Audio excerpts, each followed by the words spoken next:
Capricorn, Taurus, and Virgo, kumusta kayo guys? Okay, so Earth sign, tignan po natin ano bang inyong gabay kapalaran.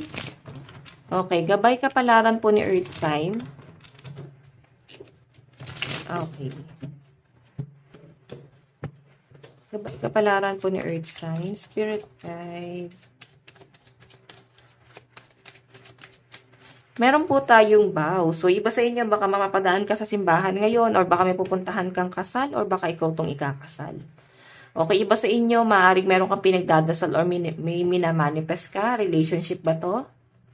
Okay, yung iba sa inyo guys, nag-hope ka pa rin sa isang bagay. Umaasa ka pa rin, ganon. Tignan natin, meron tayong promise. Okay.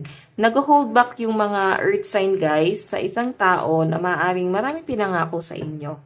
Tignan mo nadadown ka eh. Okay, so maaaring ito guys sa love life mo to, na para bang naiinis ka sa kanya, nai-stress ka sa taong to kasi parang marami siyang pinangako sa inyo tas wala naman guys nangyari. Okay? Nai-stress ka sa kanya, maaaring nagkaroon na guys ng ending sa inyo, nagkaroon ng hiwalayan. Nakikita ko rito na parang nahihirapan ka ngayon dahil nga nagkaroon na ng hiwalayan sa inyo ng person mo. Okay? Or nahihirapan ka? Nasa healing process pa ba yung iba sa inyo? Okay? Parang ano to guys, broken-hearted yung iba sa inyo. Para bang sabay kayong nangarap ng person mo eh. Ang dami nyo na guys pinagdaanan. So, maaaring may sumuko dahil narindi. Dahil mabunga nga yung isa. Nagger, ganyan. Toxic yung relationship, guys. Yun ang sinasabi rito. Okay, so tignan pa natin, guys, no? Tignan pa natin.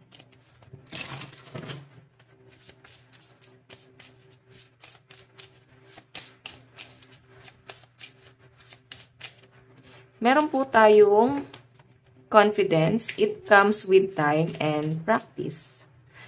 Meron tayong storm. So, ito guys ayun every hurricane comes to an end. May pinagdadaanan ka ngayon. Okay.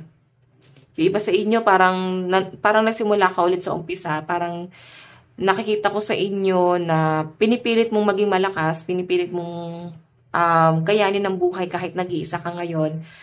Lalo na para bang itong kakampi mo sana is nawala na sa buhay mo. Pwedeng nagkaroon na nga kayo guys ng hiwalayan. Nalulungkot ka sa nangyayari sa inyo.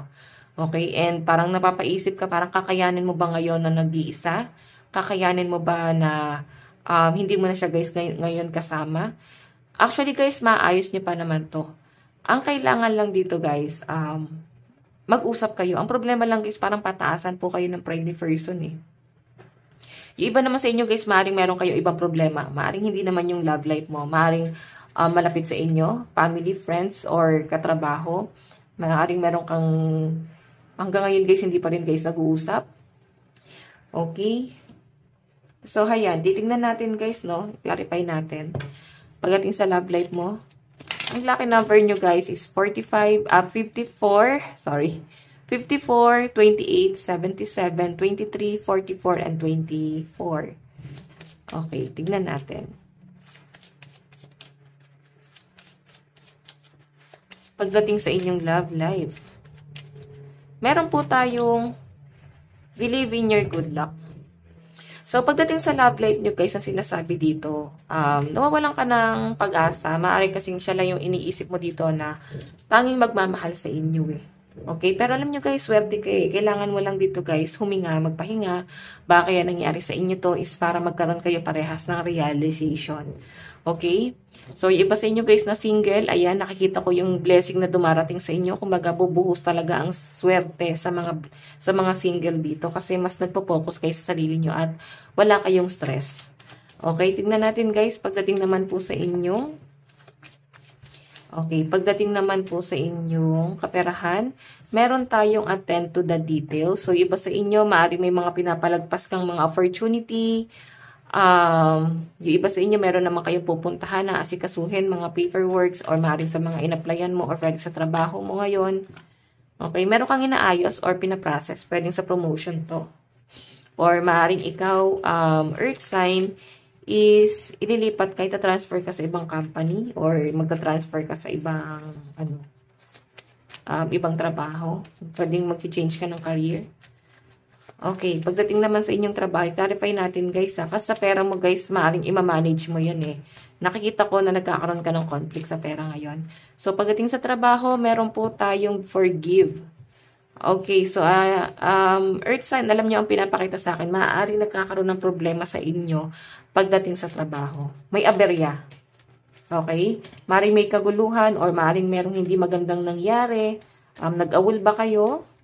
O iba sa inyo, maaaring terminate. Okay, yun yung pinapakita sa akin. Pagdating naman po sa inyong mga kaibigan, meron tayong go wild. So, maaaring meron kang kinakainisan dito, kaibigan siguro ng partner mo. Or meron kang kinakainisan na kaibigan dito, guys. Okay? Nairita ka sa taong to, guys, kasi para bang dapat magkakampi kayo eh, pero parang tinalikuran ka. Hindi ka na, guys, pinapakinggan. Or iniiwasan ka na. Or pwede ikaw itong umiiwas. Basta may galit akong napipil dito, guys. Okay, so pagdating naman sa inyong pamilya, meron tayong be proud of yourself. So guys, alam nyo, nakaya mo daw ang buhay ng nag-iisa. Nakaya mo yung buhay mo ng walang ibang sinandalan. Kumbaga, ikaw siguro ay single mom or single dad. Nakaya mong iahon, no, sa conflict yung family mo, no? Kasama na rin yung mga magulang mo, mga kapatid mo, at yung mga anak mo.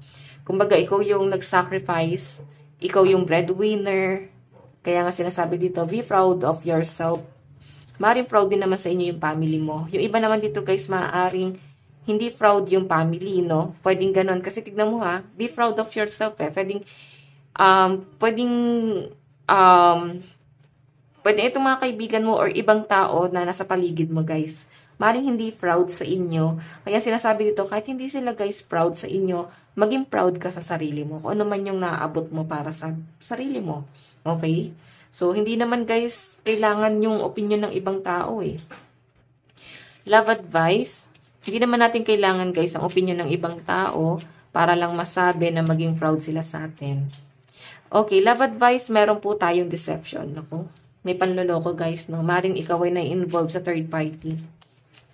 So, meron po tayong new love. So, ayan, mukhang may bagong tao na po na paparating sa inyo, guys. Maring masyado na, guys, toxic to. Nahihirapan na kayo, guys, ipaglaban to. Okay, so, tignan natin ano ba ang inyong advice. So, maaari, guys, ang kadil nyo, nasabi ko na ba, Sagittarius, Virgo, Pisces, Leo, and Taurus. Advice. Meron tayong okay, embracing rapid changes. You are fully equipped. Diba? Ibig sabihin, ano ka na, guys, kompleto ka na. Okay? Handa ka na. Ikaw na lang yung inaantay. Okay? So, guys, ayan. Handa na yung pagbabago sa inyo at parang ikaw na lang yung inaantay na kumilos dito. So, guys, ito lang naman po ang inyong daily gabay. Bukas po ulit. God bless and love you all. Bye-bye!